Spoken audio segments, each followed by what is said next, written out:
Welcome to Tone Talks. Welcome to Tone Talks. Welcome to Tone Talks. What up, y'all? This Tone Talks in the building. I wanted to have a brief discussion before tomorrow's show. Again, tomorrow's show, we're going to flesh this out, give y'all a chance to call in. But this Jay-Z NFL partnership allows us to see so much about the limitations of black capital in America. And I want to have the discussion, give y'all a chance to kind of chime in. We're on YouTube right now. You can join the super chat. Look, we're going to have a brief discussion. We're going to get to it. And we're going to talk about how Jay-Z out here taking scraps. Tell everybody that, share this. Tell everybody that we're going to be talking today. Also, I'm using the chat, so I'll be able to look over here and see you guys commenting. Shout out to FFD ADOS. Good morning to you as well. Everybody saying good morning. I had to kind of come to y'all because I wanted to get to y'all before tomorrow's show, because there's certain things I want you to read, such as Jamil Hill has a new story out on the Atlantic, how Jay-Z helped the NFL to banish Colin Kaepernick. In addition, you know, there's certain tweets that were put out by Jamil Hill recently. I want y'all to read that before tomorrow. But mostly what I want y'all to understand is the narrative and start thinking about this over the next 24 hours. And I want you to be able to call in with good questions, because I believe that this shows the pure limitations of not only Jay-Z's wealth, but also black capital. And I think people are getting lost in the weeds talking about Kaepernick. You know, you had Charlemagne just today supposedly confront Jay-Z, but it was real weak. You know, he kind of walks up, I guess, in this room. It looks like it was a cover job. See, is this the role of Charlemagne? When there's a lot of black politics, an issue, you bring him in and he asks a question. It seems like you're confronting black politics. But when it came time when Jay-Z said, what next? There was no call for Jay-Z to support reparations, a black agenda, or anything like that. It was almost like there was one guy, sound like another reporter, and he kind of weakly said, you know, a challenge, and Jay-Z kind of confronted him. You got to go in there all out, with no regard for whether they care or not, no regard whether you hurt somebody's feelings, but everybody in the room was trying to keep their job. You can listen to the Charlemagne interview. It's on TMZ. It's also on my Twitter. But or question, let me not say an interview, because it seemed like everybody was scared, including Charlemagne, to tell this man what he actually was doing. Because what we start to see unfold when we look at this Jay-Z thing, and I'm pulling up a tweet. So when we look at this unfold, we have a tweet from Jamil Hill.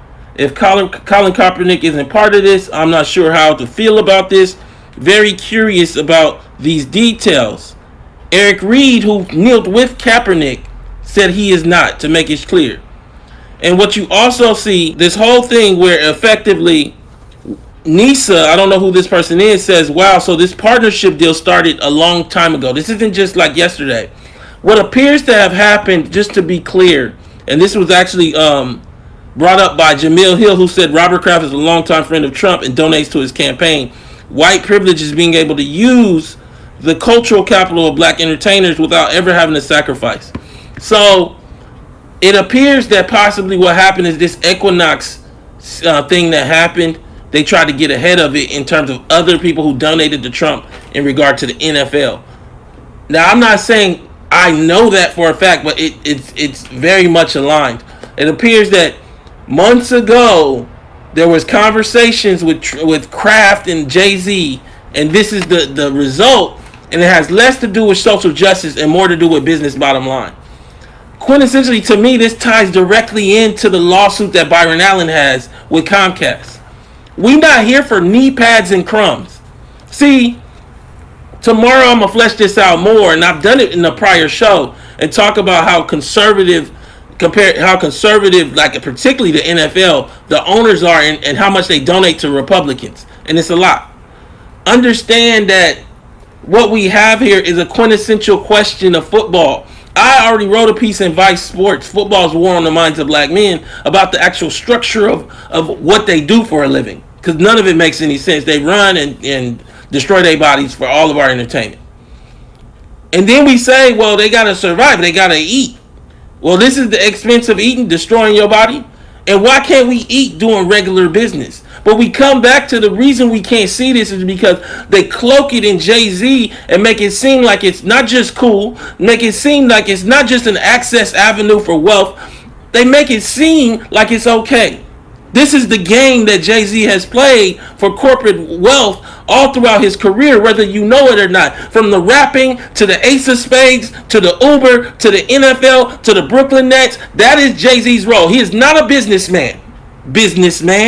What he actually is the cover for businessman.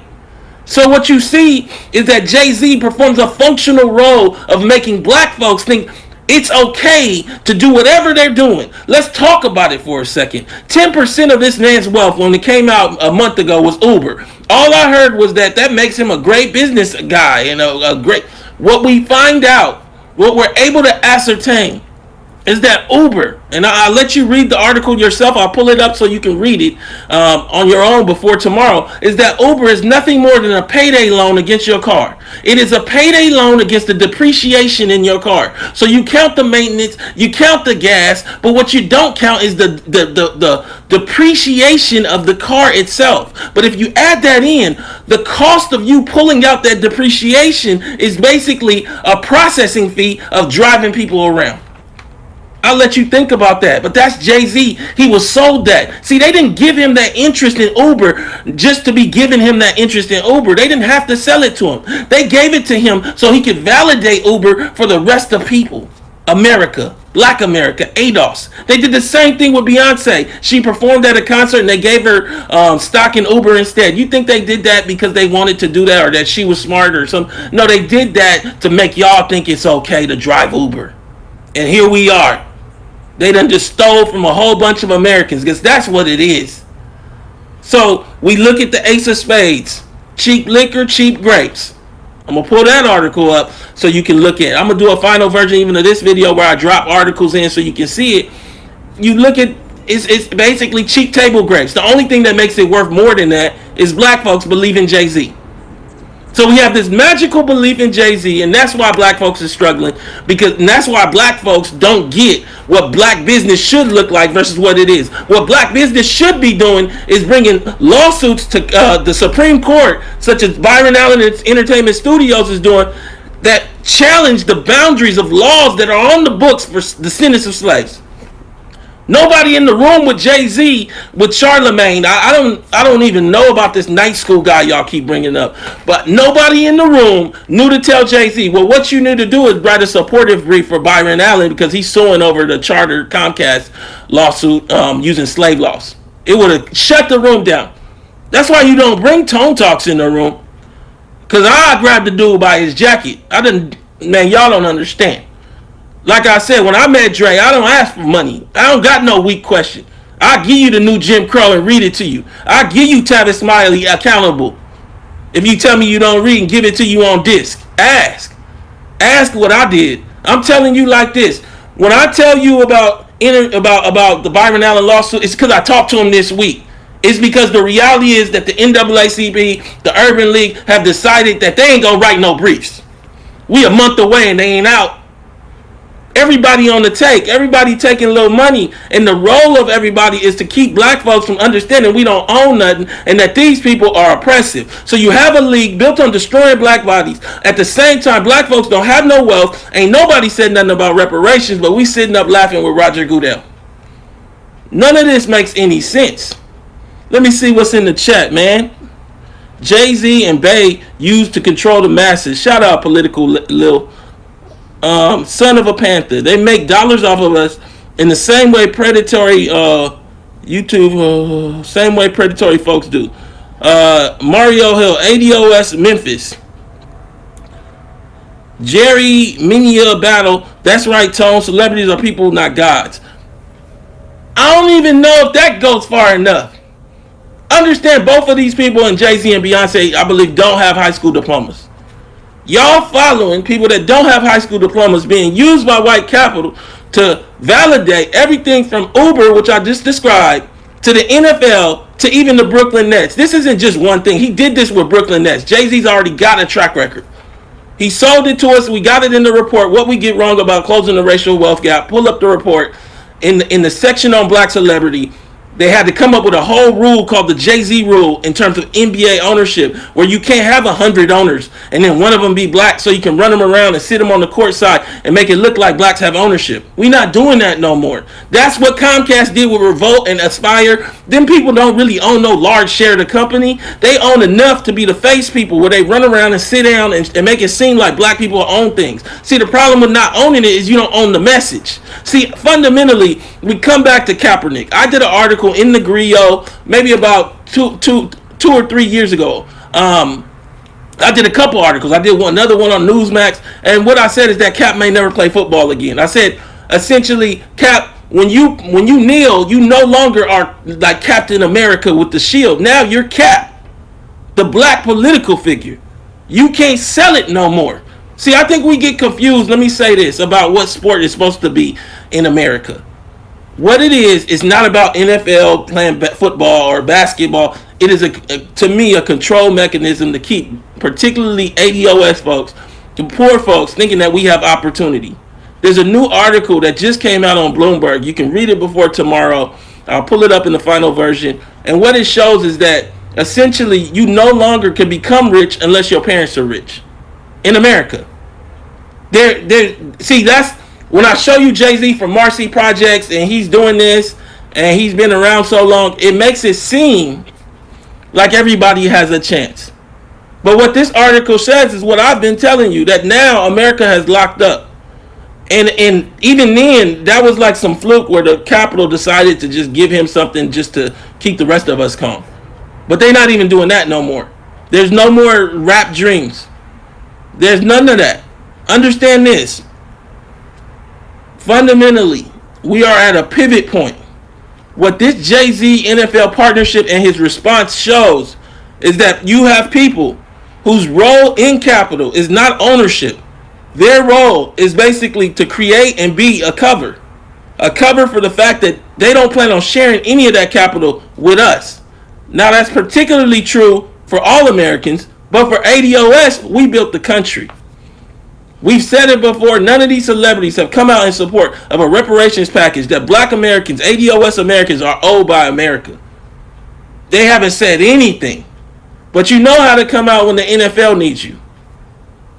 There was a fear that there would be blowback if they found out that many of these NFL owners have donated to Trump. Because they received massive tax cuts. It was in their interest to have Trump in office, whatever they say or don't say in public. The Equinox guy just said it actually. If we found out, what will be the blowback? Well, we found out that Jay-Z is being used as a cover. Let's give that same blowback to the NFL and to Jay-Z. I want to say this. I wanted to come to y'all real briefly. We got almost 1,000 people at this early hour in the chat. It's 9 a.m. on the West Coast. Let's read another one. Portland girl. The mockery of using Jay-Z as some sort of black leader. You right. G&G star. They get richer and we ADOS stay poor. Let's read another one. Joe from D.C. It's gotten too hard to strike it rich in America. That's the name of the article in Bloomberg. It's gotten too hard to strike it rich in America. Another one is let me read. Poker Princess. Black capital is desperate. Blast Freed. Tell him, Tone, it's all chess. In my zone. Yahoo just released an article called 400-year anniversary of American slavery in America. This is where we're at. ADOS is here now. We got a gate up. What I feel needs to happen now is y'all got to go let the NFL know. Y'all got to let everybody, Jay-Z know, Charlemagne, that we not going for it no more. I still stand by the fact that we need to challenge we have something tangible to do in the next month. NAACP, Urban League, we need briefs. I want to read the briefs. I want to see what they say about this Civil Rights Act of 1866 that was supposed to make sure that descendants of American slavery were able to do business and contracting because they knew white companies and the government controlled by these white people would not do business with black people. Does Jay-Z even know that this rule exists or this law? That's the question that should have been asked in this room. When he said, what's next? That's what he says. Listen to the TMZ video. Somebody in the room needed to say, have you heard about Civil Rights Act 1866? But nobody want to make Jay-Z, the guy that didn't graduate from high school, seem like he not that smart. So everybody in there, all the little girls, you can hear them writing their little pencils and everything else. Tone would have went in. Y'all know that. Bar none. Ho can call me now and I'm going in. I'm saying this to you because I don't care if it's Dre, Jay-Z, Byron Allen, Oprah. We got to be willing to risk it all because we ain't got nothing anyway. I just wanted to come to y'all because what we have right now is everybody not coming to y'all. Everybody talking about Kaepernick. And don't get me wrong, I commend Kaepernick for kneeling. Kaepernick lived a good life, had a great little white family, whatever. Don't get me wrong, I commend Kaepernick for kneeling. Kaepernick sued the NFL and then took a settlement, then pushed it to the end. At the end of the day, Kaepernick is still just trying to play football.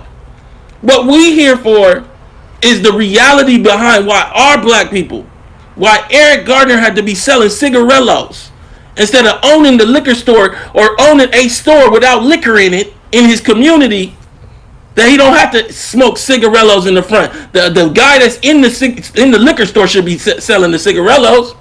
We built this place. I wanted to have that discussion because I just want y'all to start thinking before tomorrow. Because when you call in, I want y'all to have good questions. This conversation is being had today. Jay-Z got problems today. Tell him he can come over to Dash, but if he come over to Dash, he better read up on Civil Rights Act 1866. This is Tone Talks. I appreciate you guys tuning in. Please go to tonetalks.org to subscribe or donate. Share this video because we're going to be having a discussion that needs to be had all across the internet.